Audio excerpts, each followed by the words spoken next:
Hello and welcome today to the Mum's School of Cheese Straw Making. These are all the ingredients and things you're going to need. We have 1 packet of puff pastry, £1.35, an egg for glazing, some cheese, possibly an additional of pesto, which I think you might prefer to the Marmite, Mum's special bagel seasoning, and equipment we need are a pastry brush, a grater, a knife and a baking tray, which I haven't got out yet. So let's get cracking.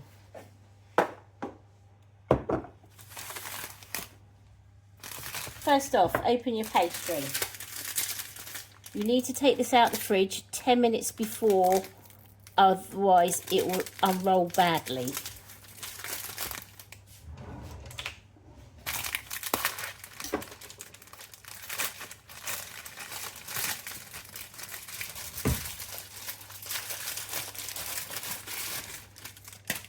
Just going to dip down and get the baking sheet out.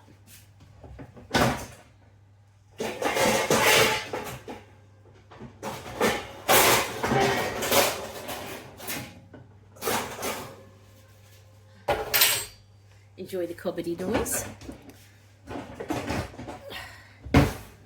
Right, so you unroll it like this. You can reuse this paper. You just have to very gently peel it away here. You might want to get a knife to do that, to start it off. Hopefully you can see what I'm doing, yes.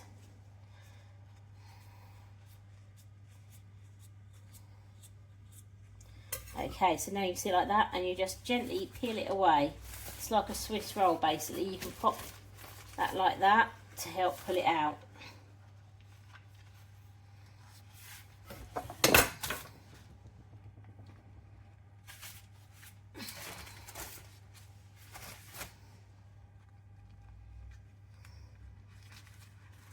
Got it? Now we are going to cut this pastry in half. So you've got 2 oblongs, which is roughly about there.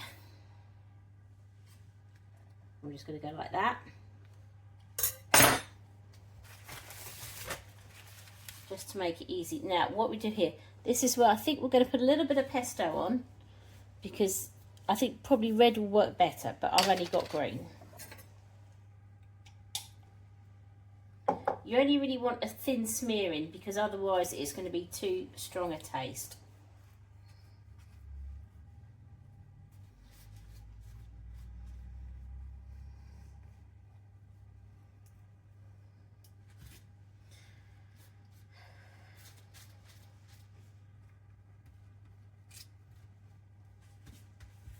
Can you see what I did there?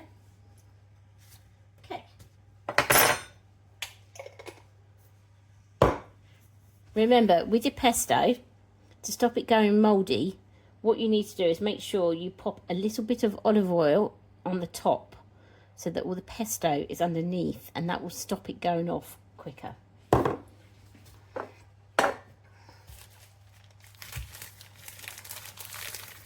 Right, get your cheese and grate it over the pastry.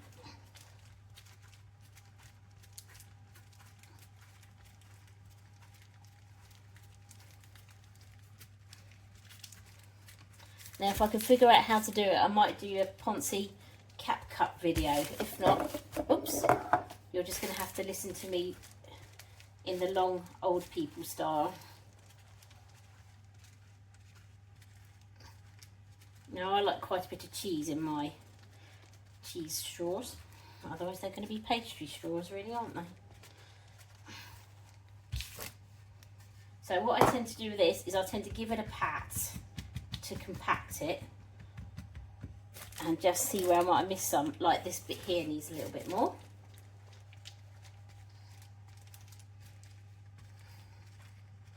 It also helps when you're rolling it, to be fair. Right, that should do it. Okay. Make sure you've got all your cheese on there. Then you're going to get the bit that is up the top. And you're just going to, it's important to cut that line to make it easier. You're just going to whop it over like that and peel it from the pastry.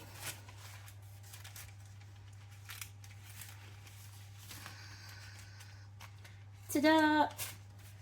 Again, just give it a little bit of a pat.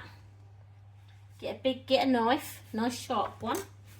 Hopefully we've got some by then. Now you want this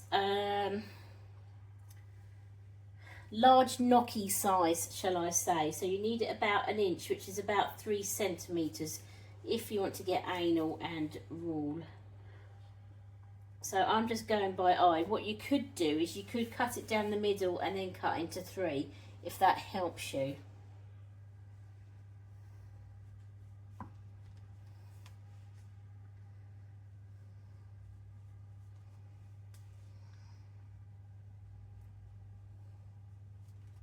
As you can see, I am rather good at measuring by eye.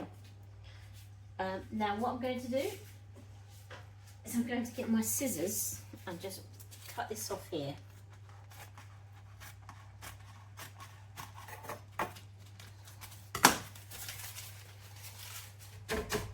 Then I'm going to put it in my tray like this.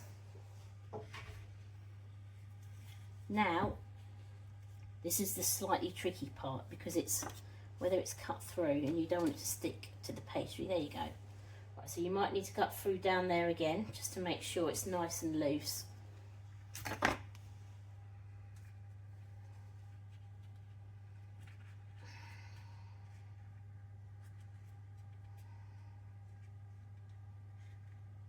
Now you need to press it a bit, because sometimes it does come under. What I would actually recommend, if you can see, is I've made sure that it's loose. Then you're going to get your fingers like this, and this is going to go that way, and this one's going to go that way. You're putting twists in it. Yeah, you can still see that. Right, so you need to do it about 2 times, I believe, because this will help keep the pastry together. So lift it, twist it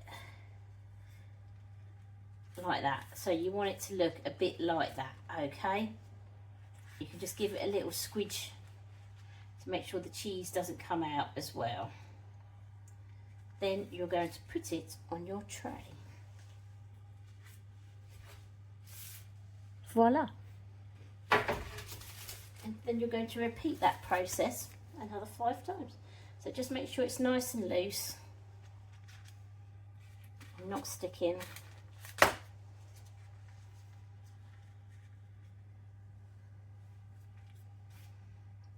Just ever so gently pull it away from there. And you're going to go twist that way, twist that way. As you can see, this one's a bit loose. And twist again, and then just give it a squidgy. Okay. Onto the tray.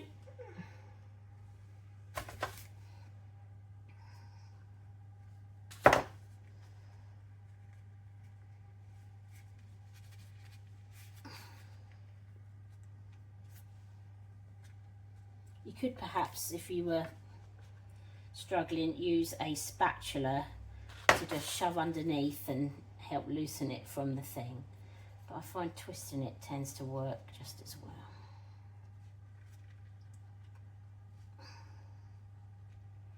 Twist it like that. The more you twist it, the more easy it's going to probably stay together, to be fair.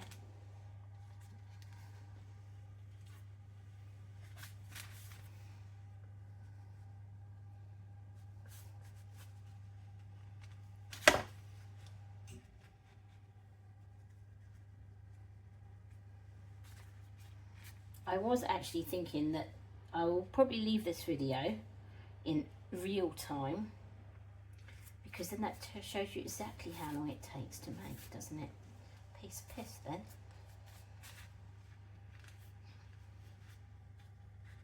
There, you can see that it's together more like that.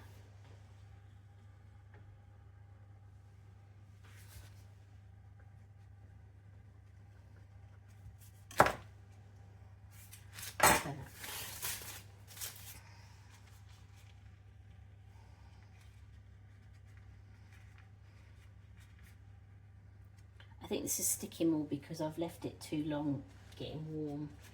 If you don't, where I defrosted it, I think if I'd used it when it was still a bit cold, it wouldn't be quite so sticky. Oh, bollocks.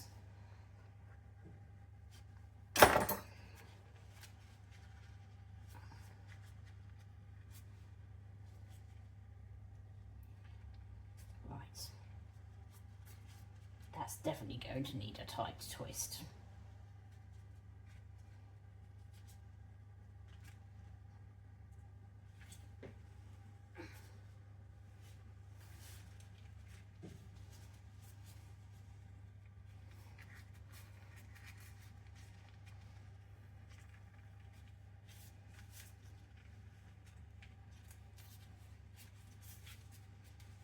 Yeah, spatula would be a good idea if it's a bit like this.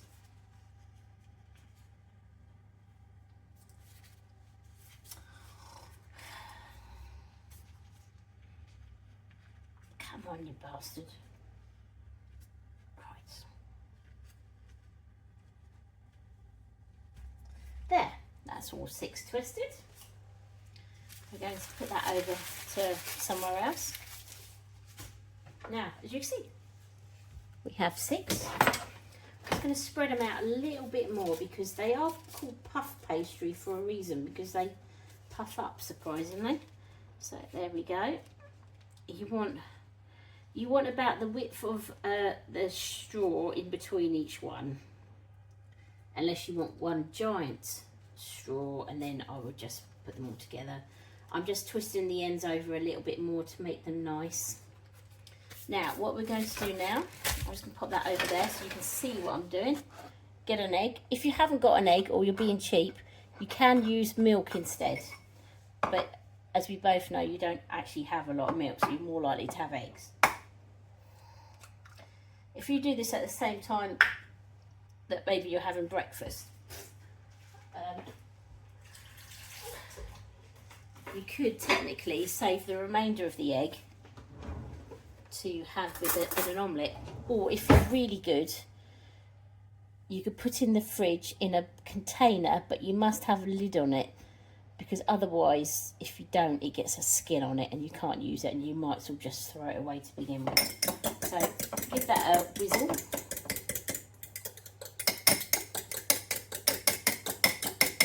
This reminds me that we do need to get you a small whisk from Tesco's tomorrow.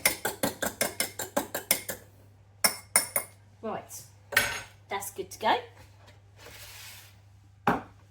And then we're going to brush them over. This makes them look lovely and golden and professional. You can actually brush them both sides. That is a bit of a faff, it's up to you.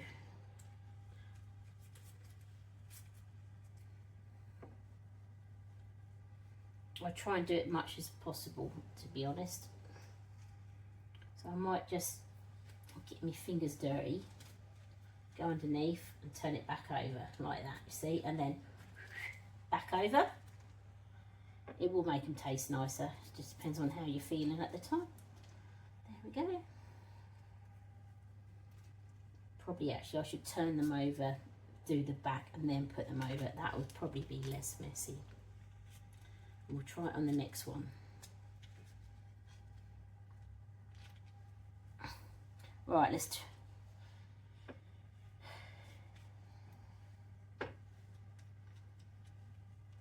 yes, as you can see, that is the one to copy. That's less messy.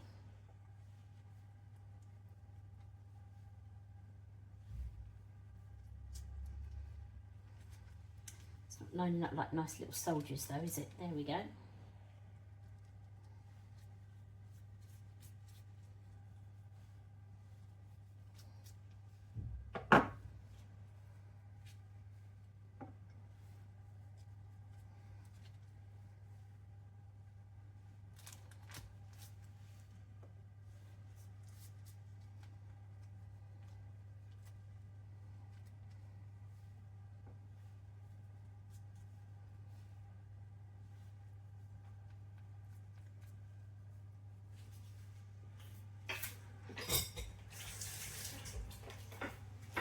as you can see, like I said, we do have quite a bit of egg left.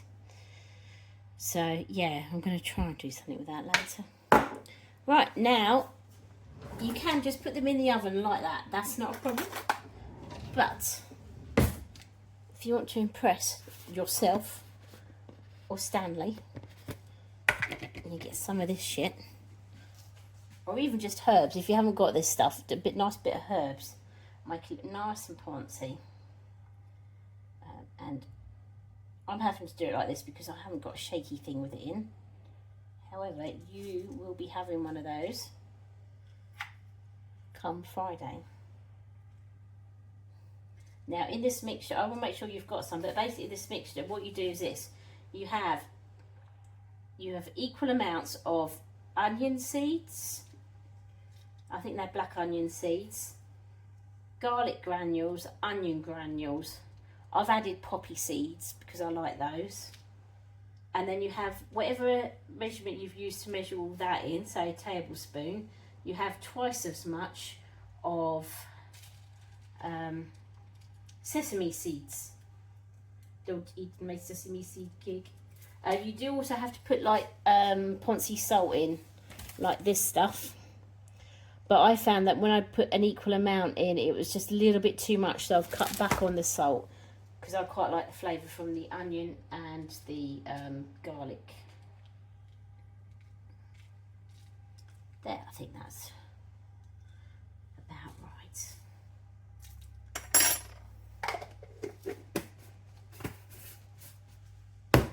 Right, so these Biff Baff Boff are going to go into the oven for about 20 minutes.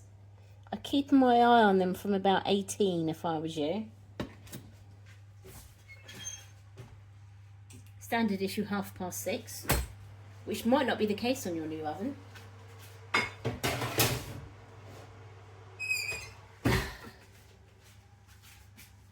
And we'll be back in 20 minutes.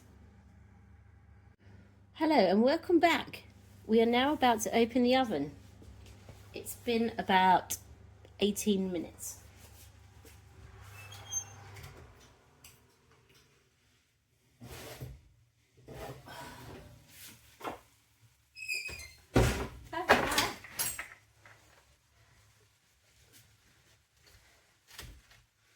Right, as you can see, they're not bad. I actually think they need about another 2 minutes, so I'm going to put them back in.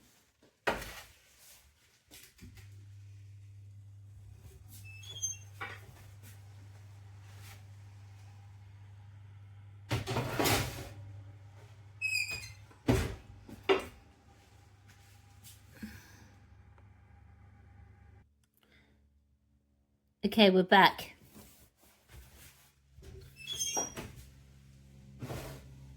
Yes, these look better. I don't know if you can tell the difference, but they're a bit more golden. They're not going to be all soggy and soft when you bite into them. And that is how you make cheese straws. I'm going to leave those to cool for a few minutes on there, and then what I would suggest is, if you have one, is one of those griddy things, which are either in the toaster bit of the oven, just so that you've got air circulating above and below to cool them. It makes them crisper on the bottom. So those will cost you 6 for the price of 1. You can have a couple in the fridge for a couple of days. You could put the rest in a bag in the freezer and you can enjoy them.